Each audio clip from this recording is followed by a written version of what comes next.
आज की इस वीडियो में मैं आपको बताऊंगा कि सर्दियों में आपके हाथ और पाँव की उंगलियां क्यों सूज जाती हैं, हाथ और पाँव क्यों सूज जाते हैं, दर्द क्यों होती है इनमें, रेड क्यों हो जाते हैं और खारिश क्यों होती है। तो मेक श्योर कि आप इस वीडियो के एंड तक जरूर देखेंगे ताकि आपको पता चल सके कि इसकी वजह क्या है और इसका इलाज क्या है। तो सर्दियों में जो आपके हाथ और पाँव सूज जाते हैं, इन पर खारिश होती है, रेडनेस हो जाती है, ये अलामत आपको सख्त सर्दी लगने की वजह से शुरू होती हैं और आमतौर पर ये इतनी खतरनाक नहीं होती। लेकिन इसका मतलब ये नहीं है कि आप अपने डॉक्टर से रजू नहीं करेंगे, अपने तबीब से रजू नहीं करेंगे। अपने डॉक्टर को लाजमी दिखाना है आपने, अपने तबीब को लाजमी दिखाना है आपने। अब इसकी अलामत क्या है? इसकी अलामत ये है कि आपके हाथ और पाँव की उंगलियां सूज जाएंगी, इन पर खारिश होगी, रेडनेस होगी और सोजिश की वजह से जिल्द चमकदार नजर आएगी आपको। बाज़ औक़ात नीली जिल्द भी हो जाती है, नीले निशान भी पड़ जाते हैं, नीले धब्बे पड़ जाते हैं जिल्द पर। ज्यादातर तो ये अलामत हाथों और पाँव पर होती हैं, हाथों और पाँव की उंगलियों पर होती हैं। लेकिन ये सर्दी लगने की वजह से जिस्म के दूसरे हिस्सों को भी मुतासर कर सकती हैं, जैसे नाक, कान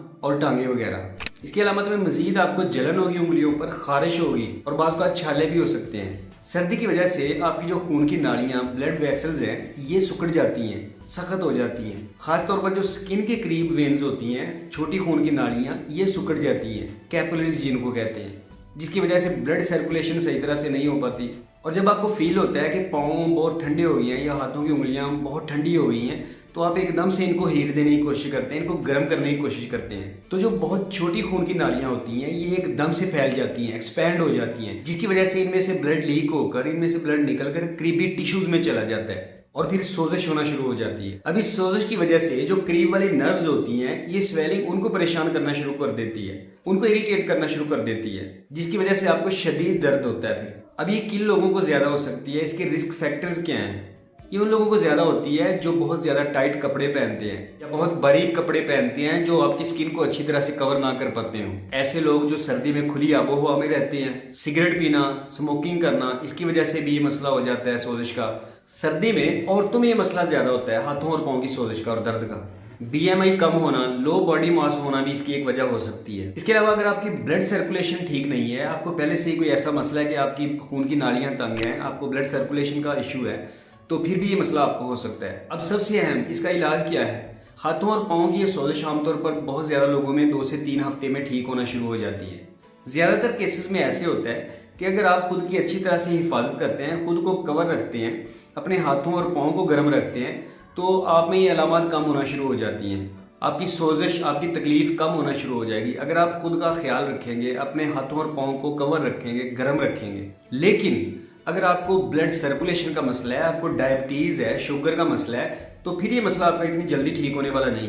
अगर आपको मुसलसल हाथों और पाँव पे खारिश का मसला है, सोजिश का मसला है, तो आपका डॉक्टर, आपका तबीब इस सोजिश को कम करने के लिए कोई मरहम तजवीज़ कर सकता है या कोई दवाई दे सकता है आपको, या फिर खून की नालियों को खोलने के लिए, खून की गर्दिश को बेहतर करने के लिए, ब्लड सर्कुलेशन को आपके जिस्म में बेहतर करने के लिए आपका डॉक्टर, आपका तबीब आपको ब्लड प्रेशर की दवाई भी दे सकता है, जिससे ब्लड सर्कुलेशन बेहतर होगी और आपकी तकलीफ, सोजिश कम हो जाएगी।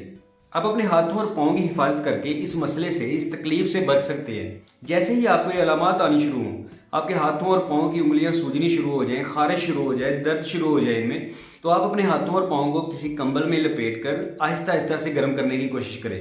डायरेक्ट आपने आग के सामने नहीं रखना अपने पाँव को या हाथ को, ऐसा करने से ग्रेज करें, ऐसा बिल्कुल नहीं करना। ऐसा करने से आपकी अलामत मजीद बढ़ सकती हैं। और अपने हाथों और पाँव को डायरेक्ट गर्म पानी में ना रखें, ऐसा करने से भी अलामत ज्यादा हो सकती हैं, बल्कि कंबल के नीचे रखकर हीट दे सकते हैं। और कोशिश करें कि कैफीन वाली चीजें, कॉफी वगैरह का इस्तेमाल कम करें, क्योंकि इससे आपकी ब्लड सर्कुलेशन जो है कैफीन से मुतासर हो सकती है। इसके अलावा जोर जोर से रगड़ने से, मालिश करने से परहेज करें। लोग समझते हैं कि जोर जोर से मालिश करने से सोजिश कम होगी, ऐसा बिल्कुल नहीं है। जोर जोर से रगड़ने से, मालिश करने से, दबाकर ये अलामत ज्यादा हो सकती हैं, सोजिश ज्यादा हो सकती है और दर्द भी ज्यादा होगी आपकी। बेहतर ये है कि कोई लोशन वगैरह लगा लें और मालिश ना करें इसकी। अपनी स्किन को साफ सुथरा रखें ताकि कोई इन्फेक्शन ना हो।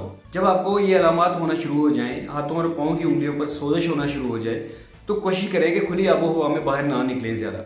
और अगर आप बाहर जाते हैं तो कोशिश करें कि गर्म कपड़ों का इस्तेमाल करें, हाथों पर ग्लव्स इस्तेमाल करें और पाँव पर उनको मोटी सॉक्स वगैरह का इस्तेमाल करें। अगर आपको पहले भी सर्दियों में ये हाथों और पाँव की सोजिश का मसला हो चुका है, तो आप खुद ही पहचान लेंगे कि ये क्या मसला है। लेकिन अगर आपको ये पहले कभी सर्दियों में सोजिश नहीं हुई, जो कि आपके हाथों और पाँव की उंगलियों पर है, तो आप अपने डॉक्टर से, अपने तबीब से जरूर रजू करें ताकि आप जान सकें कि इसकी कोई और वजह तो नहीं इस सोजिश की। खासकर जब आपकी अलामत को 2 से 3 हफ्ते से जायद हो गया और आपको लग रहा है कि ये ठीक नहीं हो रही और आपकी दर्द तकलीफ बढ़ती जा रही है, तो अपने डॉक्टर से, अपने तबीब से ज़रूर रजू करें, ज़रूर चेक करवाएं।